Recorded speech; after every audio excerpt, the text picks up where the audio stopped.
That can be in your ministry, at your church, to your friends.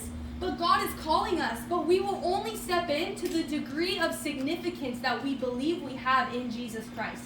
Wow. Right? Amen. Wow. So this is a reminder. This isn't saying you guys are in lack. This is saying you are, as a woman already, you are that woman that God has called you to in your sphere. Wherever it is, this is who you are right now. Right? And we have these quotes down here. It's like, we have these statements that we love to share. And it says, we like to think that Deborah was thinking this, right? Her identity as a mother is, as a woman, I awaken myself to bring life to the nation, right? It's something that we have to awaken in ourselves, right? We have to get into that secret place with God, and we have to awaken ourselves to the reality that Jesus Christ has a call in every single one of our lives, right? We can be sleeping, we can be going through the life, going through the motions, going to church, so focused on what's in front of us. And God is saying right now, awaken women, because I have called you. And in Deborah's case, it was to bring life to an entire nation, right? So what is God calling? What is he wanting to awaken in you, right? Because your life is so much more in Jesus Christ than you could ever imagine, right? Because of the cross. This is all because of the cross. And there's another one that said, as a woman, I awaken myself to adopt the pain of others as my own. This embodies what it means to be a woman. What Deborah did. The pain of the nation of Israel, she adopted as her own, as a mother. It literally says she adopted the pain, right? So, and women, we have a significance in our DNA of being nurturers, of being caretakers. It's not by accident. But it's because God has put that in us to say we are made to adopt something, right? We are made to take action and not look away, right? And so even now, I want you guys to think about, what are you burdened in? What is God calling to your attention? What do you see on the streets when you're driving that causes a wrench in your heart? And could it be that you are the woman of solution that God is calling at this point, right? We always love to talk about Esther. That Esther, we share this so much, but I love it, is that in the book of Esther, you guys probably all know this. I knew this before I even knew Deborah, was that it said, for God has called you guys at such a time as this, right? Amen. He has called Esther at such a time as this.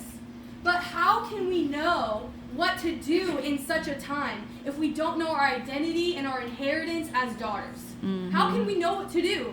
Because somebody can tell me, oh, Alex, like, God has called you, and here's your time. Don't miss your moment. And you're like, I don't even know what I'm supposed to do. I don't even know who God says I am, right? It's getting to this place. That's what Brave Love is just trying to highlight, is calling that out in all of us, that we simply just need to awaken to what God has already put into us, right? Amen. Even more so, you know? And so, catalyzing life is an identity marker of every woman.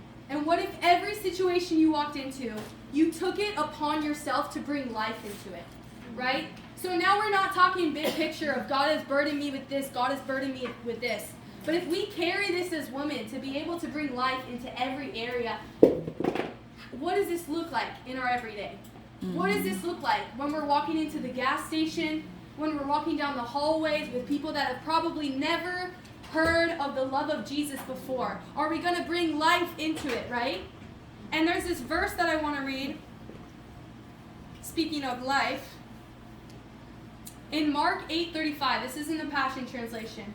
It says, if you let your life go for my sake and for the sake of my gospel, listen to this, you will continually experience true life. True life.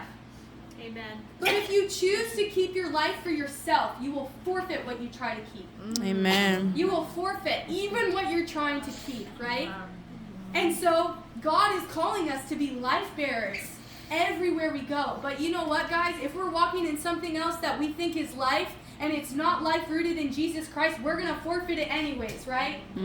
So it's an opportunity for us to say, God, I want to choose nothing else, but I want to surrender, because your word says that you will actually give me continual life. Amen. Over the course of my whole life. It's not a one and done. It's a love encounter every single day with Jesus Christ. That is continual life.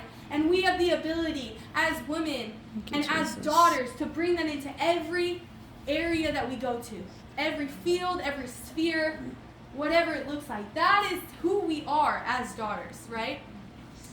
And so I want to ask you guys some questions. Chan told us